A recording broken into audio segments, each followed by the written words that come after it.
Welcome back, grade 10s. In this video, I'm going to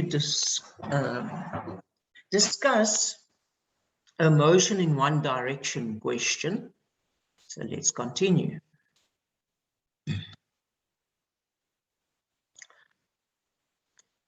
The diagram below shows the dots on a paper tape made by a ticker timer with a period of 0.05 seconds. So this information tells us what time it takes to go from one dot to making the next dot, the consecutive dots. The tape was pulled through the ticker timer by an accelerating trolley. So it's going faster and faster. The velocity is increasing. The distances displaced on the tape are measured in centimeters. Now, when the distance is indicated between the dots like this, the 4 centimeters, it will be the distance between A and B.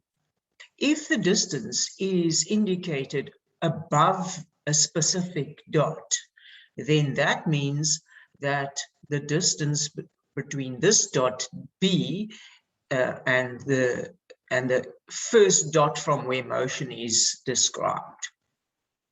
So here, the distance given is the distance between A and B.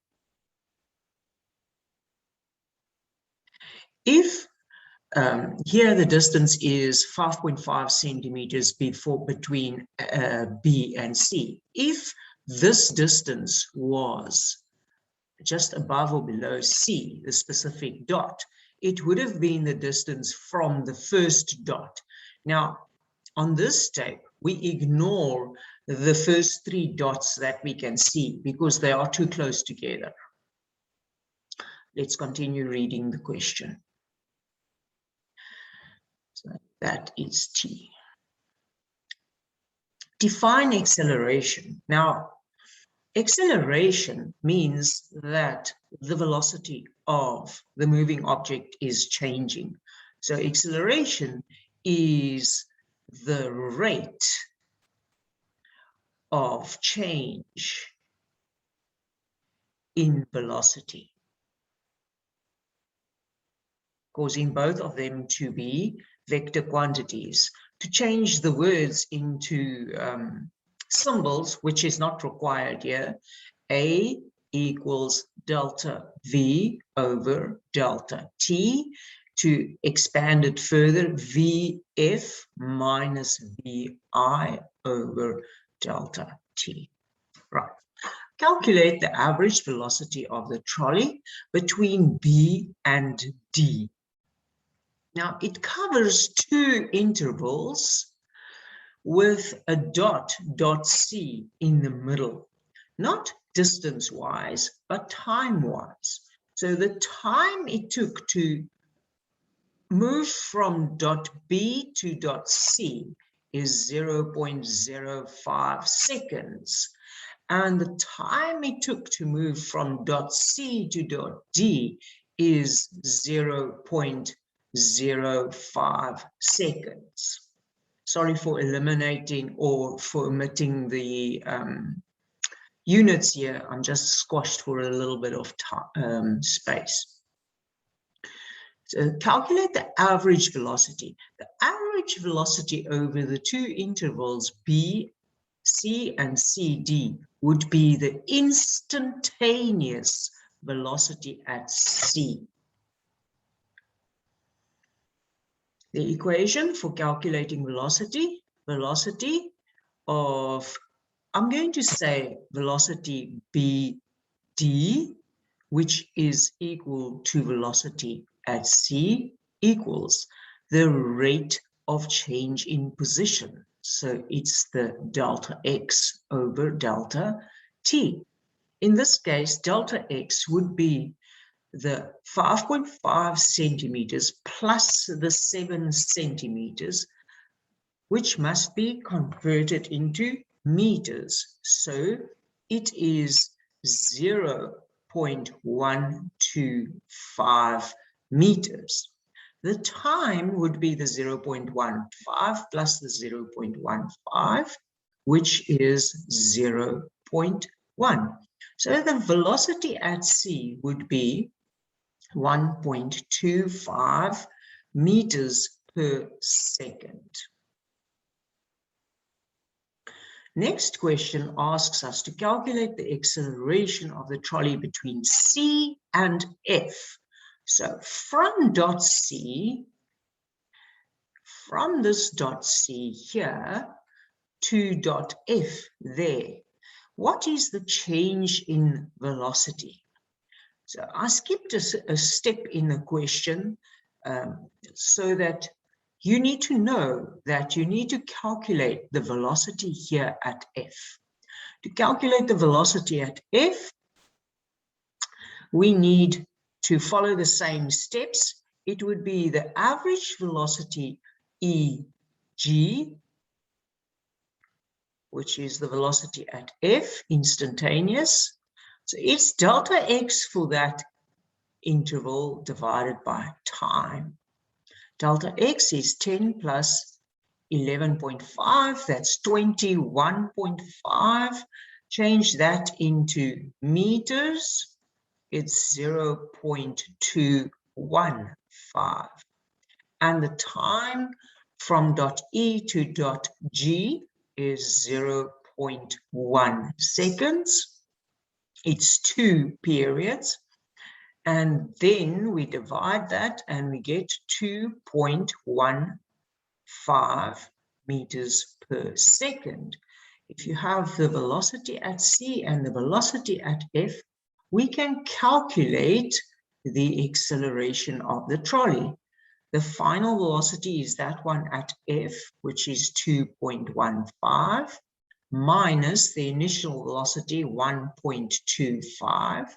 Now to figure out the time, how many intervals are there between the C dot and the F dot? It's from C to D, which is 0.5. From D to E, which is 0.05. And from E to F, which is 0.05. So it's 3 0.05s. So it is a 0.15. If we do our Casio work here, 2.15 minus 1.25 gives you 0.9. And divide that by 0.15, and you get an acceleration of 6 meters per second squared, which means that this trolley moves faster by 6 meters per second every second. That brings us to the end of question 4.1. Let's move on to 4.2. It looks like a graph question. Number 4.2.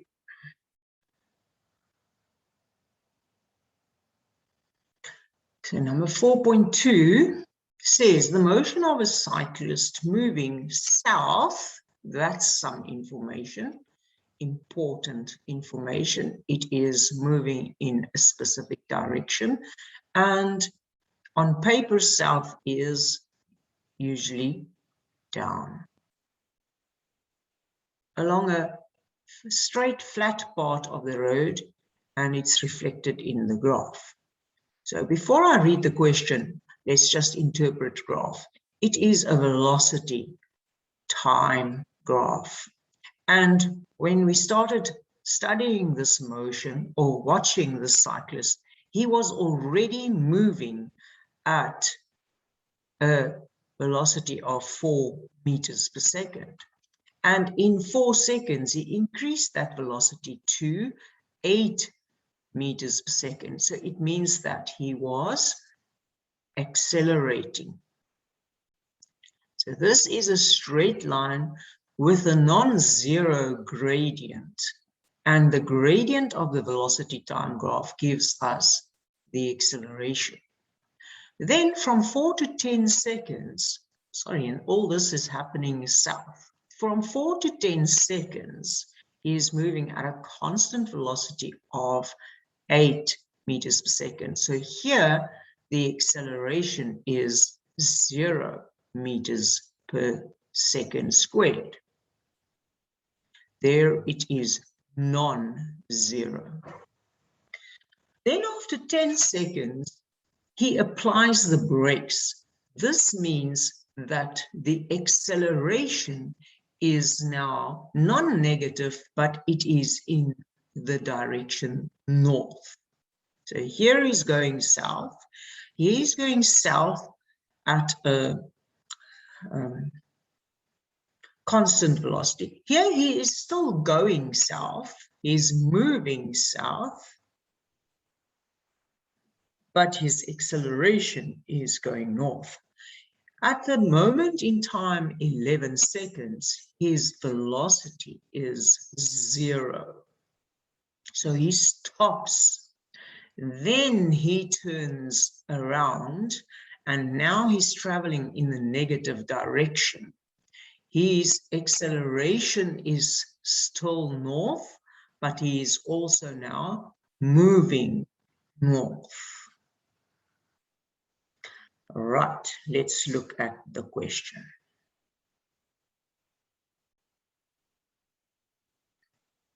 Use an equation of motion to calculate the displacement of the cyclist in the time from 0 to 4. So to answer this question, 4.2.1, I need to look at the information I've got. I've got initial velocity, I've got final velocity, and I've got delta t. And a suitable equation with the acceleration, initial, final, and delta t, I could go to the equation that helps me to define acceleration, or, and it's just a rewritten equation, exactly the same thing, vi plus a delta t. This comes from A equals Bf minus Vi over delta t. Just instead of having A as the subject of the formula, Vf is. So Vf is 8, Vi is 4, plus A, we don't know, and t is 4. To do our math correctly here, A will be 8 minus 4, which is 4. So A is 4 divided by 4, which is 1 meter per second squared. And this is a vector quantity, so we need to give the direction south. Describe the motion of the cyclist at 11 seconds. At 11 seconds, the cyclist has stopped, or he is stationary, or he's standing still. Next question asks us to use the graph to calculate the acceleration of the cyclist in the time from 10 to 12 seconds. Now, the gradient of the graph is constant, and it will give us the acceleration. So 4.2.3. We write acceleration is gradient. And the gradient would be the final velocity minus the initial velocity divided by the final time minus the initial time. You see, in mathematics is the change in y over the change in x. So final velocity is -8. Initial velocity for that time is 8 divided by 12 minus 10. So we have negative 16 divided by 2, which gives us a negative 8 meters per second squared. Now, in physics, a negative answer like this needs to be explained. It means that the acceleration is 8 meters per second squared north. In this case, the negative, in vector calculations, the negative refers to a direction. Sorry.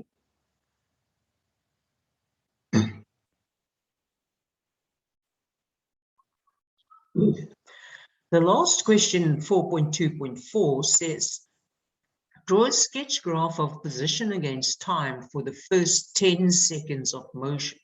Indicate only the relative time values on your graph. So in this first section, the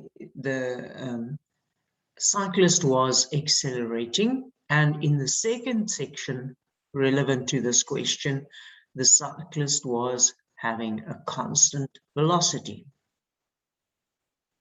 Now here, the delta x will increase per second, and there the delta x will be constant. It travels a specific amount, distance every second, because velocity is constant. Here with acceleration, you travel further every second. So this part of the graph for from 0 to 4, the shape of the graph would be parabolic, and here the shape of the graph would be a straight line. So it is a position time graph.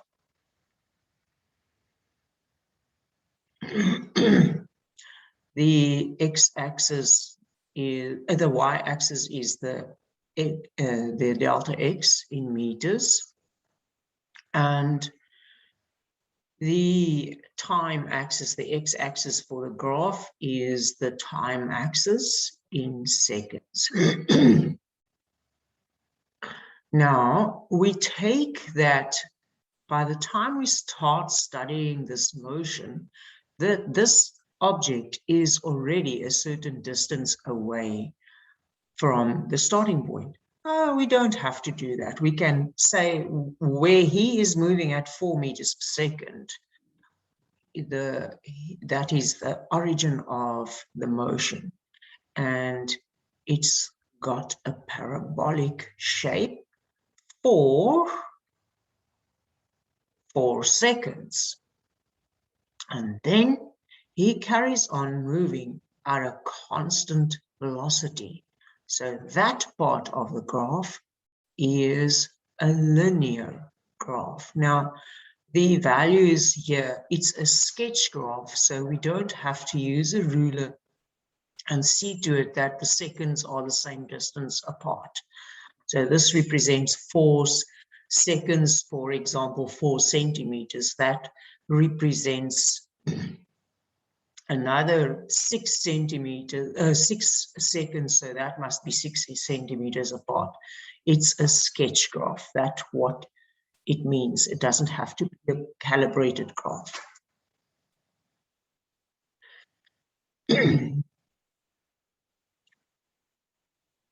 No.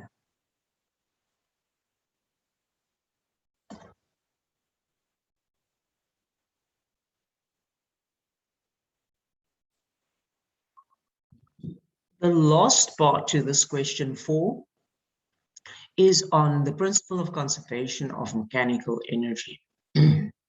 There, in this principle, the total mechanical energy in an isolated system remains constant. And the 2 mechanical energies we have is potential energy and kinetic energy. So they add up. Initial adds up to be exactly the same as final.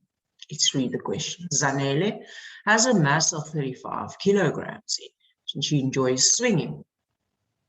Even more So if her friend Abby pushes her on the swing to a maximum height, the diagram below illustrates the situation during one of the to and fro motions. When Zanele reaches a height of 2 meters, Abby gives the swing a downward push so that the swing moves at a speed of 4 meters per second. Ignore the effects of air resistance. So this is the initial situation. The height is 2 meters and the velocity of Zanele is 4 meters per second. So she's got kinetic energy and she's got potential energy because she is busy moving. Energy of motion is kinetic energy, the ability to do work because you are moving. And the stored energy is the potential energy, the ability to do work due to its position. So this is the initial kinetic and potential energy. And I can calculate kinetic energy by saying a half mass times velocity squared, and potential energy we can calculate by saying mass times gravitational acceleration times height. This would all be initial, or number one. She swings through to this position and we don't know the height. So the EP here is the final EP. It's mgh, which is the final height. And she stops here. So her velocity here, the final velocity, is 0. So the kinetic energy, because the kinetic energy is determined by the velocity as well, if the velocity is 0, then her kinetic energy will also be 0. But to use the principle of conservation of mechanical energy, I need to say that the total the mechanical energy at the final height, so it is the sum of the kinetic energy and the potential energy, final, is equal to the total initial potential energy plus initial kinetic energy. Now, these energies are not given, so I need to zoom into the equation a little bit more. So let's do that. mg, I'm going to use the symbol for final height that they gave here, plus I know she's going to stop, so I can put a 0 there, is equal to mgh initial plus a half mv initial squared. And now we do the substitutions. Her mass is 35. G you can find on the data sheet, it's 9.8. Height, the final height we don't know. 35 for the mass, 9.8 for the height, and the initial, for the gravitational acceleration, and 2 for the height there, plus a half times 35 times 4 squared. Do our little mathematics here. 35 times 9.8 times 2, that gives us 686. Plus, oh, I better not do this way. Plus a half times 35 times 4 squared is 16. And that gives me an altogether 966. And I need to divide by 35 times 9.8. So that gives me a height here of a final height reached 2.816, which is rounded to 2.82 meters. This brings us to the end of this video, and see you in the next video for the next question.